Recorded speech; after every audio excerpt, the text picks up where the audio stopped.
We'd like to open our meeting with our call to order, changes, additions, and approval of agenda. Madam Superintendent, do we have any? Do you have any? We have one, I know, but yeah, mine's. Does anyone else have any changes or additions to the agenda? No. Nope. No. Okay, we have one addition to a change to the agenda. We're going to add a brief, very brief announcement about Title VI. And Katie will do that in just a short while. Do I have a motion to accept? So moved. Thank you. A second? Second. All in favor? Aye. And FYI, Kevin will not be here due to an emergency. Governance process. Are we? No, I don't hear it, but that doesn't mean it's not happening. Yeah, Mike's working on it. We have a little echo going on up here. Feedback.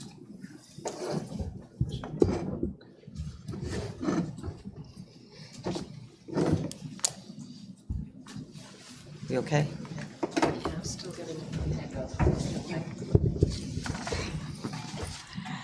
Governance process, section 4, policy GP2. We have a request for a tuition waiver, but the family is not here at the moment. Do we want to talk about it now? I will leave it up to the board, or we can see if they can show up in a few.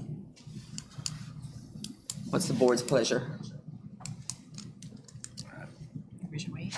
It's up to you. Yeah, I think we should wait a little bit. I feel like the family should be here. Yeah. Okay, well, I think that the Hartford Middle School is ready. Is that correct? Okay, we've got Patrick Lincoln, who is the Dean of Students. And are you going to be the only one speaking? Okay, well, it's all yours. Do I need to use this for some reason? Mike, do we need to have for him use that? So they can hear you. So they can hear. So they can hear you online. Yeah. Cool. I'm tall, so I'm going to see. Is it? Okay. Do I need to get super close to it, or am I good? That's good? Okay. Can he, Mike, is he okay on that? Okay, it's yours. All right, that's mine. So first of all, thank you so much for taking some time out of, I'm sure is a very busy agenda to hear about this work. We're really excited about it. And it's just like the tip of the iceberg, I think, in terms of what we've been doing over the past year. But I put together a few slides. I'll try not to take up too much of your time. Building a calm container, the importance of trust.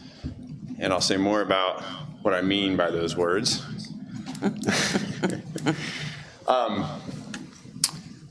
So why do we need a calm container? Resilience is noisy. Dr. Gordon Neufeld, he's a developmental psychologist, brilliant man, talks a lot about resilience and maturation. Resilience is bouncing back from hard things. Growing up is essentially a practice or an exercise in the development of resilience. There's a lot of trial and error. Youth is kind of designed for that. It's one of its great gifts to us as humanity is, this period of trial and error, research and development. If you think about business and its, like R&D branch, it's all about resilience. Hey, let's try this. It didn't work. We have to bounce back, try something else. So it's trying, failing, bouncing back. That process needs to be held. Right, it needs to be held in a calm container, and that's what we as adults can do first and foremost. In a school building, at home, in a family, I think we're highly aware of what happens if there's not trust between the caregivers, the anxiety and stress that causes for kids and how that impacts them. It's really no different during the school day for us in a building. We have to trust each other, work well together, our words and our actions match up together. We can make mistakes and not feel judged. I know that the folks I'm working with are on the same page as me. Those things are felt by kids in a building and facilitate learning, facilitate their growing up. So that's the calm container. I'm not going to go over the triangle in too much detail, but it's a really wonderful triangle. Guides a lot of my work. It's kind of a roadmap for much of what I do. Kids need right relationships. Primarily, they need to fold into a relationship with adults and find their orientation towards like elders rather than like exclusively, especially peers. They have to have folks that they're looking up to, and that sets the stage for soft hearts. They're feeling their feelings. They can rest. They feel that the world is filled with some goodness and justice, and there's folks that are looking out for them, that can handle them, and then they can play. And good learning is a lot like play. Imagination, creativity, exploration, all that good stuff. So at the bottom there, you have the calm container, the right relationships that ideally we can help kids come into. And in order to do that, as adults in a building, we have to trust one another. So there's a lot of conversation, I think, rightly so, on kids and what we do with the children in our building. But this is much more focused on these next few slides, our relationships as adults, and the work we've done around that at the middle school this past year that's really paid dividends. So there's some exciting data I'll share. So next slide.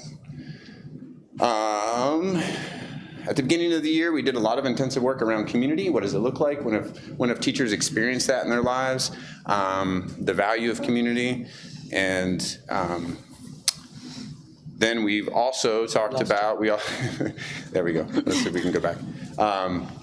There we go. Normalizing staff restorative conversations in circles. If we want to teach kids how to repair harm and have involve themselves in restorative conversations, then we as staff have to do that as well. And so we've had some of those together. Like I host those, other folks host those between maybe 2 or 3 staff members, or as a whole staff, like having some hard conversations in circles, and just really normalizing that for us.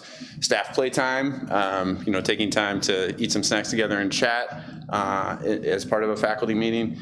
Going to putt-putt golf down in Claremont. Those kind of things make a difference when it comes to just building community and trusting one another.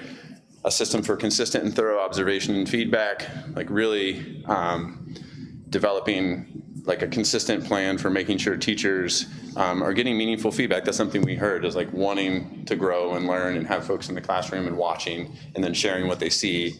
And so making sure that that's happening in a really consistent, systematic way. And then what I want to share is this Indicators of Trust survey from Elena Aguilar, who's a brilliant ed consultant. She developed this survey that's used in school buildings to evaluate whether staff are working well together and trust each other. So I have some beginning of the year data, and then a few weeks ago, halfway through the school year, we did the survey again, and it's cool to see the shift. So.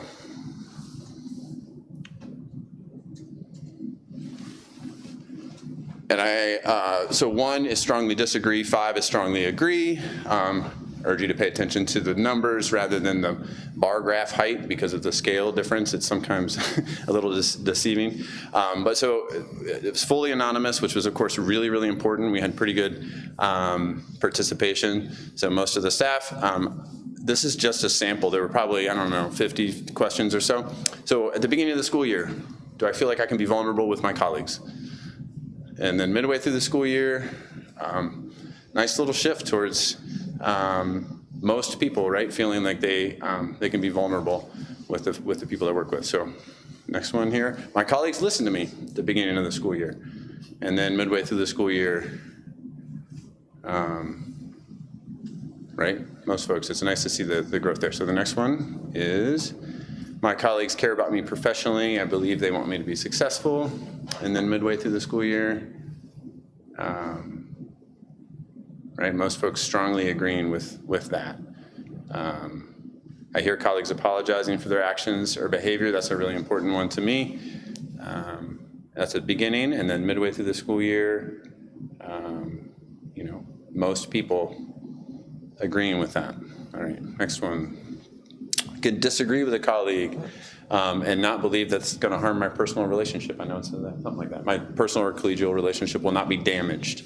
And when it says beginning of the school year, of course, like people are responding mostly to last year, right? This was literally the first week of the school, I think before the kids even arrived, when they answered that part of it. And then midway through the school year a few weeks ago, there's a few more of these, just kind of wanted to share some of the key ones. And all of them were trending in the right direction, which is really cool. And there's lots of growth still to be had, but it's important to us to be really transparent about this. Like with you all of this has been shared with staff, which has been really cool, like being able to share with them and say like, hey, what's working? What do we still need to work on? What have you seen? What do you wonder about when you look at this data? So transparency is a big part of this process and the survey being helpful. And the next one, I hear our leaders apologizing for their actions or behavior, beginning, and then midway. The next one, I feel that the administrators at my school trust each other and are at the same page as each other. That's the beginning of the school year, and then now recently, so just about everybody agreeing with that. Next, I feel that the administrators at my school work well together, and midway. So this feels good, of course, to see that. And it's my strong belief that staff, if they feel supported, right, kids are more easily gonna, again, feel that calm container and feel that they can engage in the noise of maturation. Feel that the administrators at my school appreciate each other, and then midway through the school year. And I think there's only a few more of these, so thank you for your patience. Managing mood. Right, it's just all kind of neat to see. Next one. Oh, I never hear gossip, which was a big part of our conversation was at the beginning of the school year was creating a school as a gossip-free zone, because we all know how gossip, it doesn't help relationships or trust in a building. So this is midway through the school year. That's shifted, right? We've got like growth edges, we always will, but it's nice to see that shift. Next. Last time someone was disrespectful to another staff member at the beginning, and then a few weeks ago. Next one. Yeah, another nice dramatic shift there. Can't remember last time when someone was disrespectful to a student. Again, 1, strongly disagree. 5, strongly agree. And then a few weeks ago, huge. Next. Last time someone was disrespectful to a parent at the beginning of the year. And then, almost everybody in the 4 and 5, which is nice. Next. And I think this is the last one. I believe that everyone at my site is engaged in fulfilling our school's mission. That same pageness at the beginning of the year, and then a couple weeks ago. So again, I think that's the last one if I'm not mistaken. And again, I know your agenda is full. I would be happy to respond to any comments or questions, I suppose. But this has been exciting. It's been an exciting and really fun year. And that's the goal, I think, for us as staff. Like, if we can bring some playfulness to work, I think that means that we're trusting one another, and that thing, like, the community is being built. And so it's been fun. It's been a good year. So, any questions? Thank you. Yeah. Does anybody have any questions? No, just it's great to see positive outcome. So. Yeah. Thank you all so much. Yeah, it's not a very good place to work, y'all. No, I'm saying that jokingly, believe me, because it is an outstanding place. And these 4 people right here are very responsible for making it that great place to work for the staff and for the children. So I thank you very, very much from all of us. Let's see. Now we have one more person from Hartford Middle School, Susie. This is Susie Walker. She is our school nurse for the middle school. Hi there. Hi. Is this all right? Okay. So I am Susie Walker. I'm the middle school nurse, and I'm also the nursing coordinator for the district, sort of the supervisor of the nurses. So we have done some policy work in the last few years. really starting when COVID started and we had to come up with policies. And so since then, we've shifted into more of a wellness and looking at the policies that we had before COVID and bringing those up to date. So I'm just going to highlight 4 little things for y'all tonight. The first one is the concussion policy that we've had for several years in the district. And the nurses just did some updates so that we are more in line with best practice policies. We've added things like clarifying the roles and the responsibilities of the principals, the athletic directors and trainers, of the school nurses, and the coaches as well. So the policy also has a new addition, which is a return to learn plan. And it's important for people to realize, and sometimes parents and even the coaches don't realize, that you cannot return to play until you have been cleared to return to a full academic load, because that is the major reason why we're all here, is so children can learn. So once they are symptom-free or their symptoms are improving, we move them through a step-by-step process to return to that academic load. And once they've achieved that and they are doing well without any worrisome symptoms that might crop up, then they can start on the return to play plan, and that is another step-by-step process that they can then return to athletics, PE, school sports, that sort of thing. So the school nurses do work in concert with the athletic trainer, Burke Farrell, and also with the directors and the principals in our schools. So a little bit more to do with sports is we augmented the health and safety part of our sports registration process. We felt like it was important for coaches to have the appropriate emergency plans and medicines for their players. So for those students who have seizures or anaphylaxis, allergy reactions, asthma, that type of thing, we felt it was really important for coaches to have the plans from the physicians on how to respond if those emergencies occur while they're at a practice or at a game and when the school nurses are not available. And equally important is that they have access to the child's emergency medications. And so we added a section to the sports registration where the parents have an attestation page and they attest that they will include the emergency plans and the emergency meds for coaches. And if students don't have those things, then they should not be participating that day in practice or a game, because you never can tell when a medical emergency is going to happen, and we don't always have the trainer at every game or practice, and they're not always in an area where someone medically can respond before EMS has to be called. So that was a little bit more of the work we did there. The other thing that we worked on about 2.5 years ago was coming up with a cardiac emergency response plan for our district. We had just noticed that there seemed to be a lot more press about athletes and just children in general in the school setting having cardiac emergencies, not to mention the adults in the building. So we decided that we would come up with a plan that was a step-by-step method that schools can respond in their building while they're waiting for EMS to arrive. So we do have a standardized plan for the district. It's a little bit different for each school, just depending on how their building runs. But the nurse is the team leader, and then there are volunteer people in the building who can assist with CPR, whether they're trained or not. They can at least assist with hands-only CPR, and they can get the AED. They can coordinate with the front office and with the superintendent's office if we're having an emergency. And so the plan just lays out all those roles and who would do what and how we proceed. And funnily enough, this is actually pending legislation in Vermont now. And so I believe if it all passes as of July 1st, this will be required for every Vermont school. So we're a little bit ahead of a curve there. We have everything laid out. We do practice the drills in each building once a year so that everybody's familiar with what they need to do.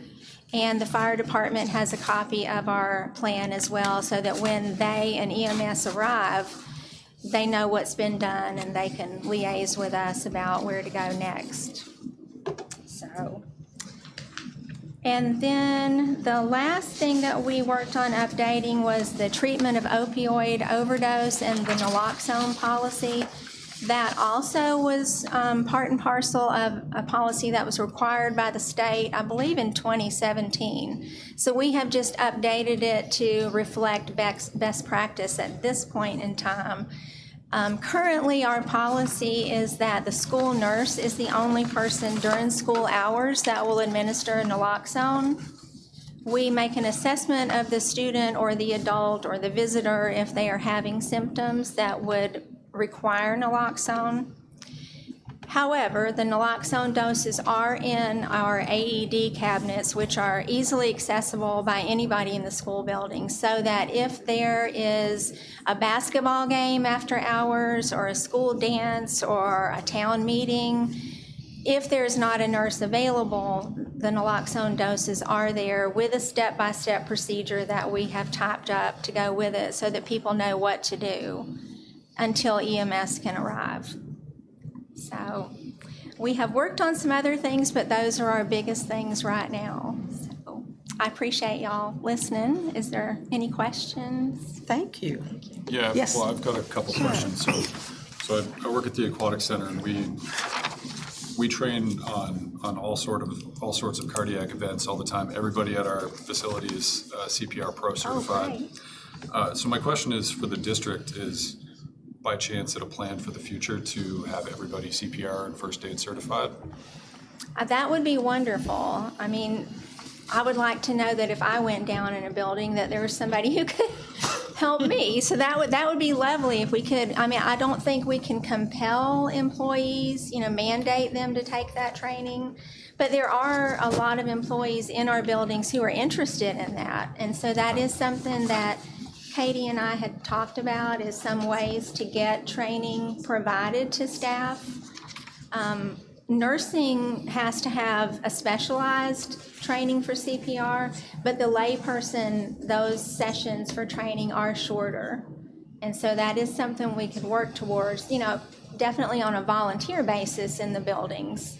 But it would be wonderful to have as many people as possible trained. Do you know what percentage of staff are in each school, or just are in general? Nurses are required to be in order to have our license. PE teachers are required to be trained and licensed for their educational license.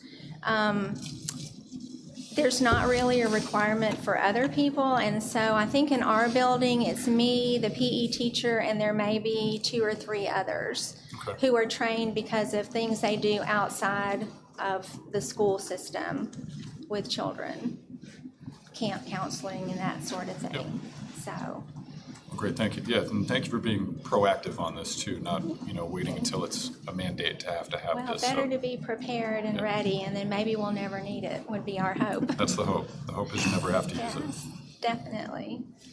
Anything Did you have else a I can question? answer for y'all?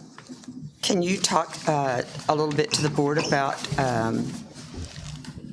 having more than just one trainer, so that when we have 2 activities going on at the same time, that we make sure that there are people that are trained, even though they're not officially the trainer? Right. Can you talk to them a little bit about that? That is something that I think would be a good idea. When I first started here 19 years ago, I believe that it was required for coaches to be CPR and first aid certified. Yes.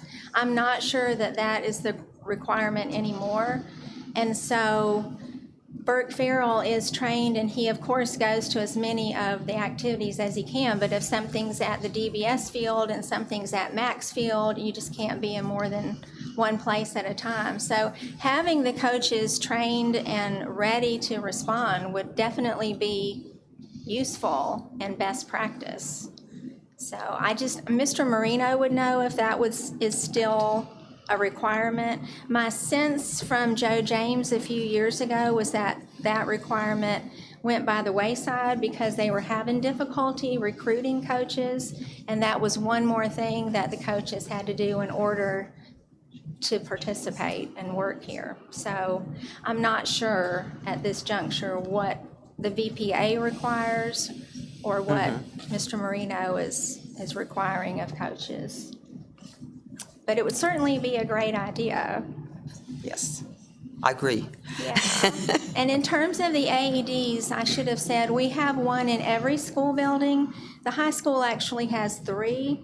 There's one upstairs, one downstairs, one in the tech center. And then the Booster Club purchased a few on their own for sports practices.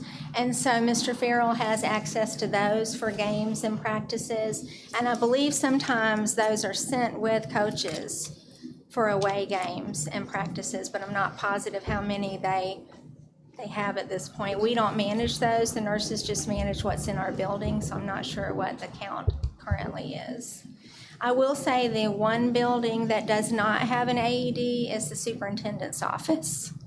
So eventually, budget permitting, that might be something that we would want to work toward.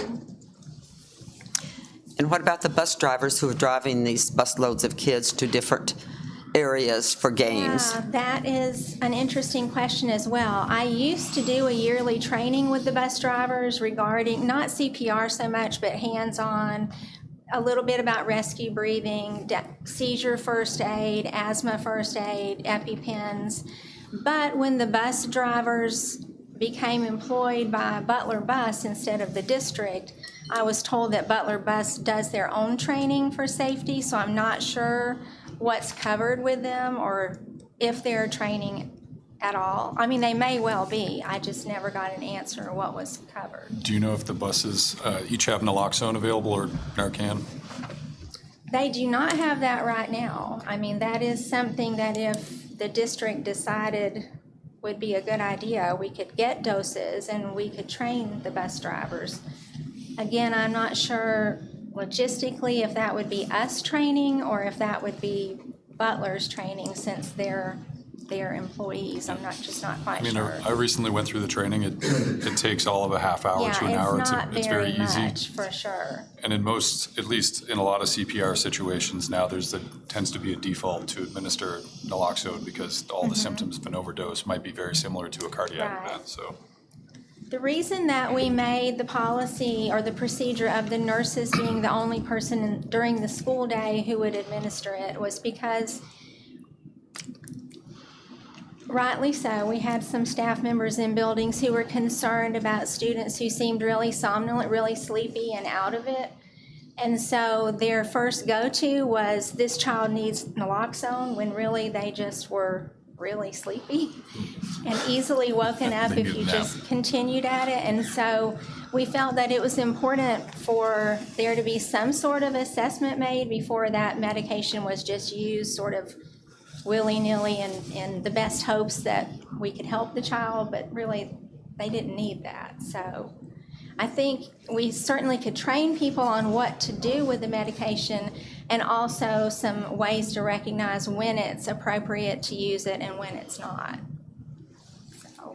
So we have Red Cross instructors available at the Aquatic Center. I mean, I'd be happy to chat with you to see if we could set up any trainings if you That'd have be staff that would great. be interested. So That would be wonderful. Thank you. Super. Of course. Appreciate it. Anything else I can Any other answer questions for or you? comments from our board here? Well, Susie, y'all. thank you so much. Thank you. We really appreciate it.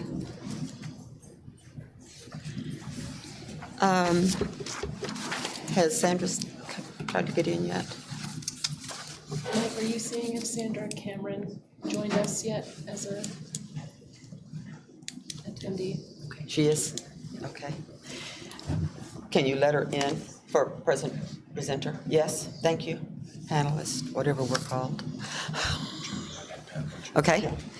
I would like to welcome Sandra Cameron. She is the Assistant Executive Director for VSBA. She's going to talk to us a little bit about a program that we need to decide whether we would like to do, and I highly encourage that we do this. This is the evaluation of our superintendent. I'm going to let Sandra go into all the details and give you a little short informational session on a program that VSBA does have that can help us with our evaluations. Sandra, you're on. Hi, everybody. Thanks for having me. You can hear me okay? Yes. Great. Wonderful. As Nancy mentioned, I'm the Associate Executive Director with the DSBA, and Superintendent Evaluation is in my scope of work. You may have noticed in January, the DSBA did a webinar on superintendent evaluation, and the recording is available to all of you online. We did an overview of really best practice of superintendent evaluation, not focused on the service that the DSBA provides, but general best practice for boards. And so feel free to check out that. There's a link to the slides, and then there's also a link to the district quality standards, which go into effect July 1st and require annual evaluation of your superintendent. So I'll just wrap that up by saying, the evaluation will no longer be optional each year. It will be required as of July 1, 2025. So, but tonight I want to talk to you about the DSBA service and answer any questions that you might have. So we provide comprehensive assistance to boards in its evaluation of the superintendent by helping to facilitate meetings, organize, and document the evaluation process. To achieve the goal, we work with the board and the superintendent over several weeks. And I would say probably 5 weeks is about the average.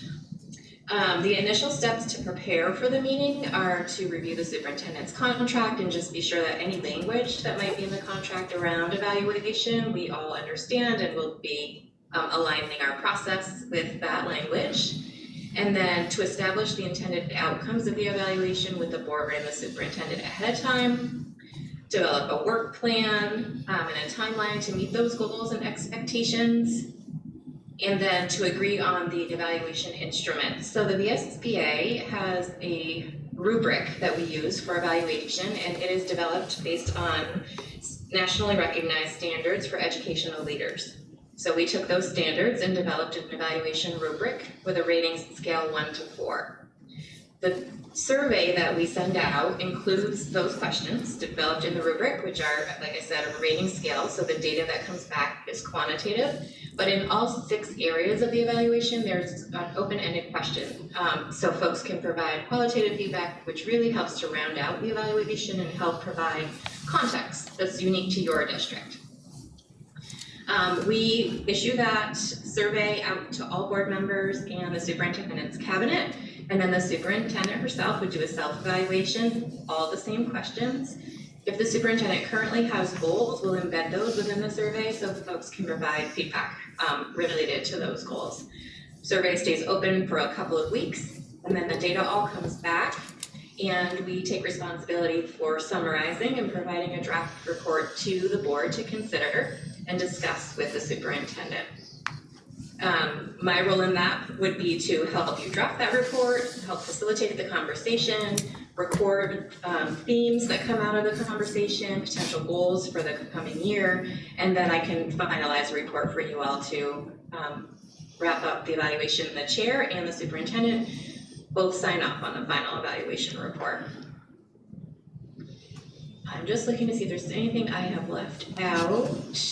I would just emphasize we take confidentiality and anonymity very seriously. So we will send out the survey and surveys will come back, but I will not know when I see the data I will know whether the person was a board member or a cabinet member or admin team member, but I won't know exactly who answered which questions. And if the if the feedback comes back and it could be identifying to a particular person, I work really hard to embed that feedback in a way that's not going to give away the identity of the person. So that is the service that's provided, and again, just from start to finish, I would say 4 to 5 weeks is the timeline. Any questions, things I haven't answered, provided you information about? Anything from the board? No. No? Anything from over here? No? Any questions from you? Either one of you? Okay. You did a great job, Sandra. Thank you. No questions. That's easy. Yeah, happy to answer questions if you think of them after. Just don't hesitate to reach out. Okay, thank you very much, and you will be hearing from us very soon. Okay. Okay. You all have a great night. Thanks, Sandra. Back to the SBA board meeting. Yeah, See you later. keep me posted. All right. Bye-bye. Bye-bye. So does the board have any questions when we're talking about doing this evaluation for the superintendent? We have had evaluations. We've always had them. They've been very long, drawn out, and my biggest complaint was that most of it didn't really pertain to what we do as a school board here. When I went to the SBA and said, somebody's got to help me with this because we really need to have something that is going to be useful and not take up a lot of time. Not saying that we don't need time to evaluate, but the fact that we are all extremely busy and that if we have something that after Sandra sits down and talks with the board that is really relevant to our board and to our superintendent, to our district, I think that's very, very important. So I would hope that we could get a motion to go ahead with this. They do evaluations all the time. Sandra's in the middle of 6 of them right now.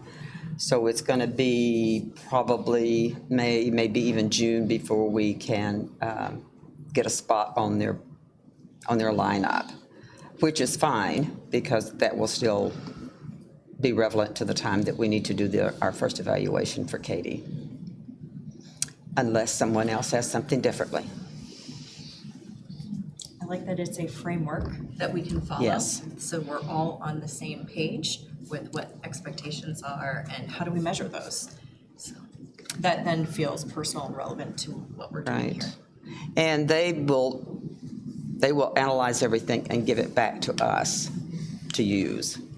So we don't have to try to figure out what does that really They do the have. data Yeah, they do analysis all the for you. analysis of it, give it all back to us. We fill it out and, well, we sit down with Sandra first and tell her what we I think would their want for our experience is superintendent. far greater than mine. So That seems like a I would move that we go forward with using the VSBA superintendent evaluation. Okay, do I have a second? second. All in favor? Aye. Aye. Okay, we've got it. Well, I will get with Sandra tomorrow and get with Hold on. her. Yeah, just a second. I need to, okay, sorry. If I don't do my check marks, I'll get lost. Because I didn't get up here in time to ask a question that might have caused you to delay on your motion. You're a policy governance district, if I'm not mistaken. And so the evaluation of your superintendent should be linked very closely to the policies that you've Oh, it will established and the measurements against those policies. And it I will would be concerned that if you use a stock canned boilerplate approach from VSBA, not that I'm critical of anything that they're doing so much as it may not be the appropriate tool to use if you're a policy governance board. So I'd really like you to consider a discussion perhaps, or a little bit of research to make sure that you're not doing something that contravenes you being a policy governance board. It will be designed specifically with policy governance for our board, for our district. It won't be just a blanket, here it is, fill in the blank. That's why we meet with Sandra for a couple of hours, and we talk to her about what we're expecting from our superintendent, and everything will be gone through our policy governance also. That's what she does. She does a really great job of it, and it makes it much more relevant to us and to our district. Thank you. Audit report. Madam Superintendent? I mean, I'm representing Yes. Jacob. You have some, overview materials in your board packet. This was more thoroughly, gone over with the Finance Committee. And so the purpose tonight is for the board to make a motion to receive and approve the audit report. Okay. We had previously given you the little,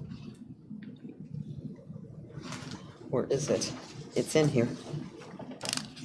We had given everyone copies of the audit report prior, so you've had a chance to look at it. And then do you have, well, actually, we just need to take a motion first. I'm sorry. Do I have a motion to accept the audit report? So moved. Okay, do we have a second? Second. All in favor? Aye. Okay, having accepted the audit report, I'm going to turn it over to Jeremy Warren for the policy audit report, update by policy committee member. Jeremy. I have a brief, hopefully brief statement here. Good evening. So I reviewed our policies online. What I found was that it's a mixture of PDFs, some web pages. Some of them haven't been reviewed for over 10 years. There's some typos, spelling errors. Some have no adoption date. Some have outdated contact info. In an effort to address these items, as well as to ensure the district was within compliance, the board requested a policy audit from the Vermont School Boards Association. The audit resulted in at least 15 policies that require action, 8 policies that did not require any action, as they aligned with the VSBA model policies. Several policies we have are listed as federally or state mandated. They're actually not. 2 of the required policies are missing completely. 11 policies have language in them that might actually change the intent of the policy. The recommendations of the VSBA were obviously to add the 2 missing policies, update the 15 policies that require action, consult with counsel on the other 11 that have questionable language that might change the intent as it was aligned to the state model. They also advised us to reorganize our policies by subject matter rather than just alphabetically. They recommended to reduce the number of policies as well as create a formal process to review existing policies and also to adopt any new policies. The VSBA made available both required and recommended policies on their website. These are referred to as the model policies.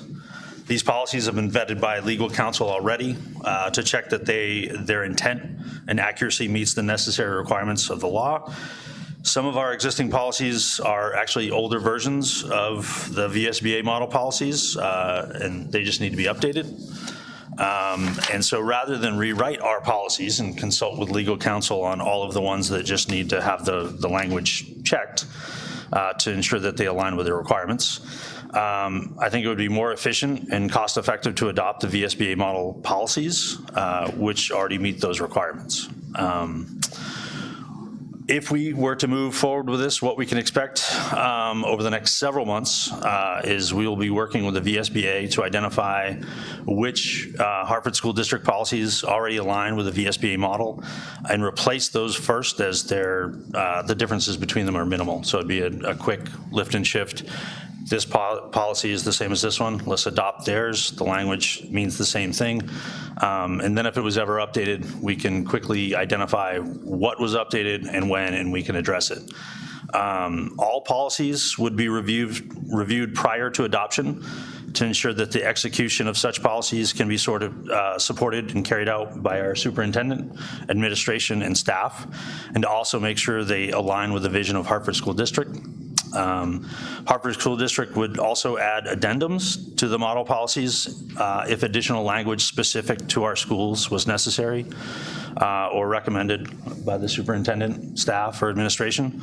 And as policies are updated, the district should implement a policy ID that will resemble the same ID used by the Vermont School Board Association, and the reason for doing so is it would allow us to track when policies are updated and when the district can identify those updates, and we can stay within compliance. All changes will be warned and made available for review prior to the board voting to adopt them. And that pretty much sums it up. And I'm happy to field questions. But the idea, On weekend. it was more than a weekend. But the idea is that somebody's already done this work. They have more resources than we have. They have probably more lawyers than we have. And rather than accept the policies that we have online, we just need to reevaluate them, make sure that they're in line, and move forward with replacing a lot of them. And we are going to be working with the VSBA on this, so. Does anyone? Really entertaining stuff, I know. Oh, yeah. Which actually brought, I have a question. Do we Okay. need to vote the new policies brought forth by Susie into effect? There is a date on them.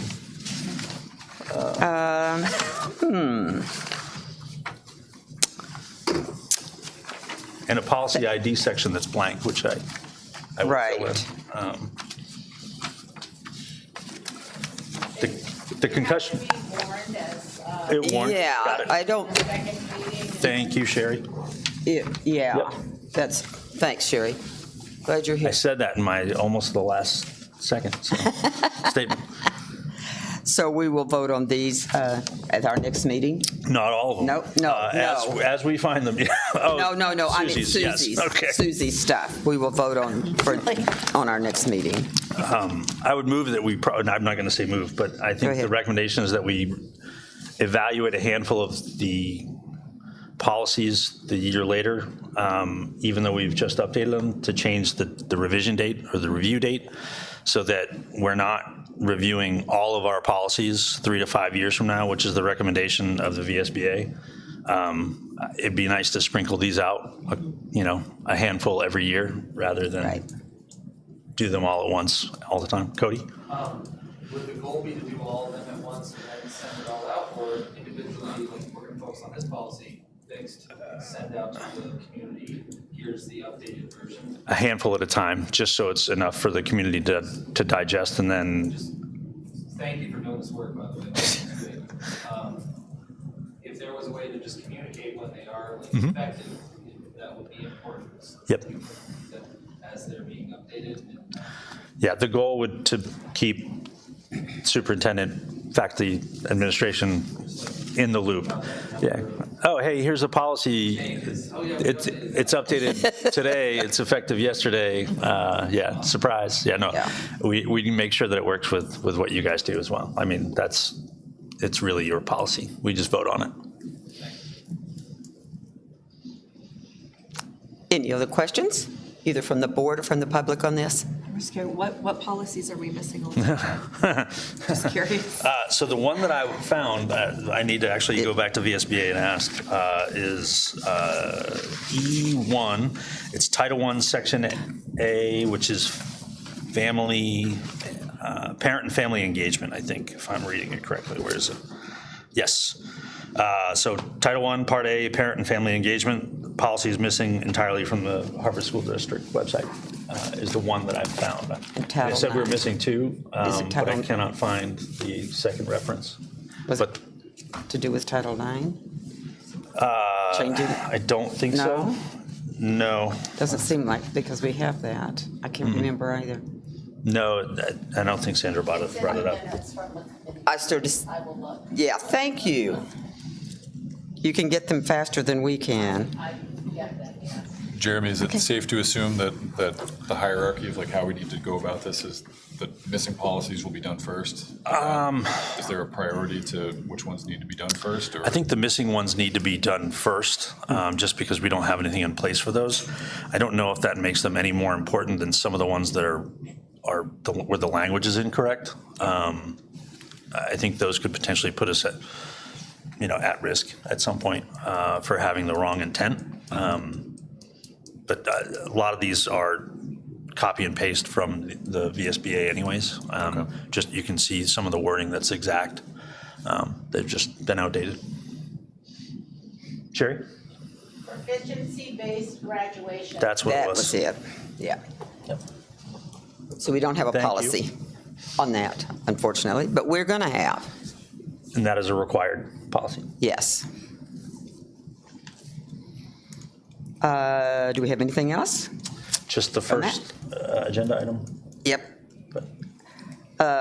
Okay, we still don't have a member of the family here. Do we want to talk Somebody about know it, the or just take care of it, or table it to the next meeting? What's the, I don't have any information. Yeah, is the family going to, did the family plan on attending?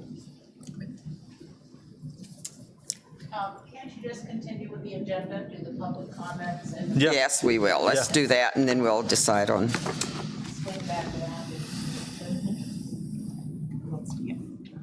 so I will open the, yes. Oh, yes, sorry, thank you. I forgot all about that. Before we go to public comment, I'm going to turn the microphone over to Katie so that she can talk a little bit about Title VI. If you don't know what that is, you haven't looked at a newspaper or heard a radio or looked at Facebook or looked at anything else online right now. So we're going to turn it over to Katie. Thank you. We thought it was important to talk about recent events. As many of you know, because it has been featured in local publications quite a great deal in recent days, on Friday, last Friday, the Secretary of Education sent out a memo to the superintendents in the state. In that memo, there was a request for us to sign a letter to certify compliance with Title VI of the Civil Rights Act of 1964, which, as you may well be aware, is in regard to non-discrimination toward regarding race, color, or national origin. We were given a tight turnaround of certifying by April 10th, and we're told that there would be office hours that would be hosted by the Secretary and the Agency of Education yesterday on Tuesday and today, Wednesday, which I attended. Over the weekend, as many of you are aware, there was quite a bit of related news and organization by community and educators who were concerned about superintendents signing this certification letter, particularly because of some of the content that was given through the U.S. Department of Education's FAQ, frequently asked questions, in which there was certain content mentioned by name, and this information is all available on the U.S. Department of Education's website, as well as on the Agency of Education's website right now. But some of the language that popped out to concerned community members was with regard to efforts related to culturally responsive education, as well as social emotional learning. Those were two topics that were directly named within the FAQ. So that brings us to Monday, and on Monday there was an article put out in Vermont Digger at the beginning of the day that indicated that the Secretary was asking Vermont superintendents to sign off on these certification letters, and that, this would require us to halt any efforts related to programming and curriculum related to diversity, equity, and inclusion efforts. And then throughout the day, there was ongoing communication with local legislators, with those of us who are, superintendents and administrators, teachers, a lot of organization around this topic. So by the end of the day, the secretary contacted us, and previously we had a meeting of Vermont superintendents where we discussed this at length. We were encouraged to contact our legal counsel by district. We were also encouraged to talk to our boards, our respective boards. And then, by end of day on Monday, the Secretary of Education and the Vermont's Attorney General had put out a joint press release. Unfortunately, the joint press release caused, I would say, more confusion because it did not include any specific direction or a specific response to the concerns that had been relayed to the agency over the weekend and on Monday. And so by the end of the day, we received a memo by the Secretary of Education that the Secretary would be certifying compliance on behalf of all of the superintendents and districts in the state. That is where we are at this moment, that the Agency of Education has said they're going to certify on behalf of all of the districts in the state. I guess I would add that these office hours the past 2 days have been very much filled with superintendents asking a lot of questions about what that means. And that information, as far as I'm concerned, is forthcoming. And I think that's where we are at the moment, is the agency has to certify compliance by April 24th. They were given a 10-day extension by the U.S. Department of Education, and I think it's going to be an ongoing dialogue, and many organizations are involved. I mentioned the Vermont Superintendents Association, the Vermont Principals Association, the Vermont School Board Association are all entities that have been closely involved in communicating on behalf of educators and administrators and boards throughout the state to indicate that, there are concerns. Other information that you can also find, which I think is helpful in putting this into context, is that states like New York and Massachusetts and Maine have taken a different approach. And the letter that was written by the New York State Department of Education indicates that they declined to recertify because they expressed that we've already certified because we wouldn't have received federal funding without having done that. And normally that is something that you do when you are submitting your federal grants submissions to the state. And so so New York State, declined and said, we've already done that. There were also a couple of issues from New York and Maine, especially concerning some of the wording that was in there. We have, Katie and I have already talked with our legal counsel. He's doing some more investigating for us. We just want to keep you appraised that that's what's going on. We have not agreed to nor declined signing of this letter until we get more information from our legal counsel on how it will affect our school and our school district. Correct? Do you want to? Yeah, sure. My question to the VSA has continued to be, I'm confused why individual superintendents would be asked to certify on behalf of their districts. This is policy work, it's board work, and that's something that is a point of confusion in my mind. And I think you could speculate as to why it is that was the case, and that was the request that came directly to us.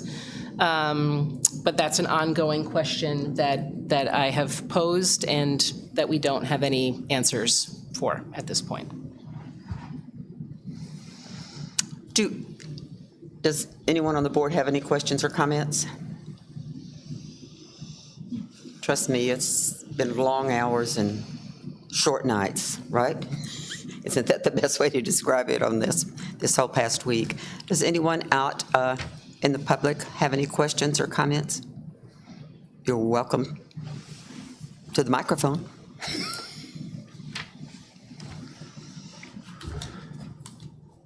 You can't discuss something like this and not expect that I'm going to Oh, absolutely. have an opinion. Name and where you're from, sir? Yes. Yeah. I'm probably going to be in El Salvador before the end of the evening. I think Katie gave me some reassurance with what she just shared, her concern that this is policy work and board work. Before you had said that, I was going to jump up here and suggest the same thing. I don't know what your standard practice is, and I'm sure the superintendent signs on behalf of the school district for any number of things, but I really hope that that's minimal and that things that require the voice of the district come across the board table in the process of determining how you're going to respond to something like this. I think the fact that our state superintendent asked the district superintendents for the certification is a little bit of bullying. And the fact that she backed off is a good thing because it gives you a little more time to figure out what your response is going to be. But I would be very concerned that if she's now going to certify on behalf of the whole state, you may find that you've got some problem in the future in terms of a grant being awarded, perhaps, that she may be speaking on your behalf and saying something that you as a board don't agree with. So I would encourage you to be fully aware of or as fully aware as you can be of what's going on and protect the district's interest, not the state agency of education or the Department of Education either. Thanks. Thanks, Colin. We are very, very well aware of that, and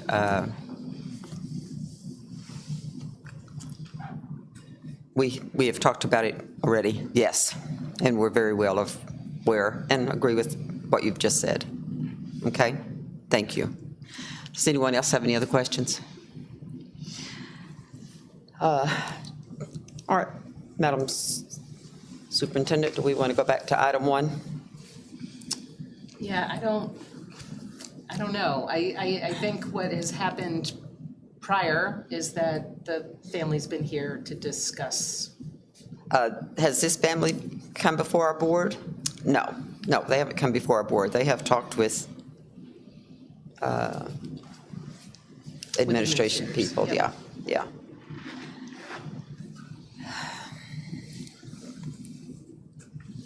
So we as a board don't know anything of the situation, correct?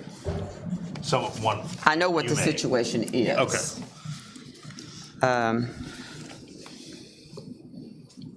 I'm just not quite sure what to do. Is there a written appeal? I mean, There's no written appeal, is there? I think the family should be here. I can't hear you. I'm I sorry. think the family should be here. yeah. That's my gut feeling. So Get my would, cheat sheet. Hold on. there you go. I need the I would language. take a motion that we table Yeah. this. Is that what I'm supposed to? Is it table it? Yeah, we'll table it till the next meeting. I move no, that's take from the table. Where is it? There it is. I move that we table it until the family's here, or can at least compile a written letter of appeal, so that we can Right, make a decision on information. okay. Do I have a second? Second. All in favor? Aye. Aye. Okay. Consent agenda, appointments, resignations, retirements, meeting minutes of 3/26/25. I'm sorry. Oh, I'm sorry. Was there any other public comment? It's a good thing somebody's up here directing me. Like anything online? Very short nights, I'm telling you, very short nights lately. Nothing online? Nothing online either, Mike?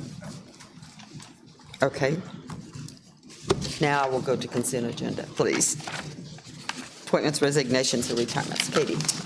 Yes, this will be a list from here on out.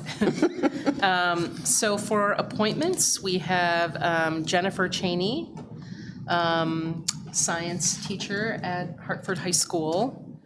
We have Andy Sauer, who would be joining the HACTC community as their industrial mechanics and welding program director. And we have Moss Morgan, who would be joining the middle school as the art teacher. We do have 3 resignations. We have Pam Hausler, classroom counselor from Dothan Brook School. We have Samantha Marcotte, 3rd grade teacher at Dothan Brook School. And we have Tara McCollum, kindergarten teacher at Dothan Brook School.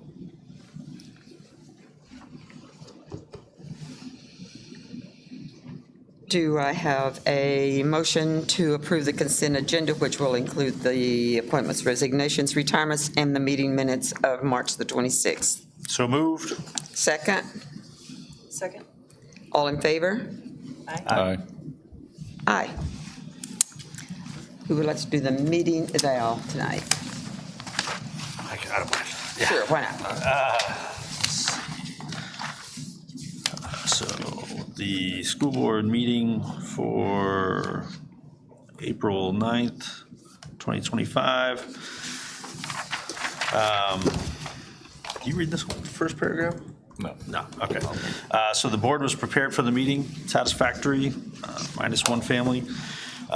Board's time was spent on ends, not means, satisfactory.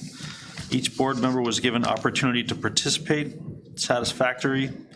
Board treated all persons with courtesy and fairness, satisfactory. Board adhered to Robert's Rules of Order, satisfactory as best we can. Board adhered to its adopted governance style, satisfactory. It emphasized outward vision. It encouraged diversity in viewpoints. It exercised strategic leadership, not administrative detail. It maintained distinction between board and staff roles. It used collective decision-making. It looked to the future, satisfactory. No comments? Do I have a motion to adjourn? Want the honor? You got a second? Okay, that motion does not require a second, and this meeting is adjourned. Thank you all for coming.